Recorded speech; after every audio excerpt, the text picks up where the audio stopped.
সম্মানিত ভাই বোনেরা, আসসালামু আলাইকুম। আশা করি আল্লাহর অশেষ রহমতে সবাই ভালো আছেন। আবারও আপনাদের সামনে হাজির হলাম নতুন একটি ভিডিও নিয়ে। আজকে আমি এসেছি শেরপুর জেলা শিরবদি থানার পাবলাকুনা গ্রামে। এটা একটা পাহাড়ি এলাকা, চারপাশে সবুজ ঘেরা একদম শান্তিপূর্ণ পরিবেশ।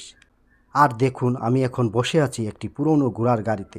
এমন গাড়ি আজকাল খুব একটা দেখা যায় না, কিন্তু এখনকার মানুষ এখনও এই ঘোড়ার গাড়ি ব্যবহার করে পণ্য আনা নেওয়ার জন্য। ধান কাটার সময় ক্ষেত থেকে ধান ঘরে তোলা হয় এই গাড়িতেই। বাজারে জিনিসপত্র, কাঠ কিংবা সবজি এভাবেই আনা হয়। একটু এগিয়ে গিয়ে আমি গাড়ি থেকে নেমে পড়লাম, ভাবলাম পায়ে হেঁটে দেখি আশপাশে কী আছে।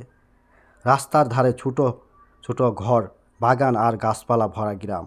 মানুষজন হাসি মুখে কাজ করছে, সব কিছুতে একটা সরলতা আর শান্তি ভরে আছে। মানুষজন নিজের মতো করে কাজ করছে, হাসি মুখে কথা বলছে, সব কিছুতে একটি সহজ সরলতা ও শান্তি। এই জায়গায় এসে সত্যি মন শান্ত হয়ে গেছে। এমন দৃশ্য আজকাল খুব একটা দেখা যায় না। ঘোড়ার গাড়ি শুধু একটা বাহন নয়, এটা আমাদের গ্রামের ঐতিহ্য, এক অমূল্য অংশ।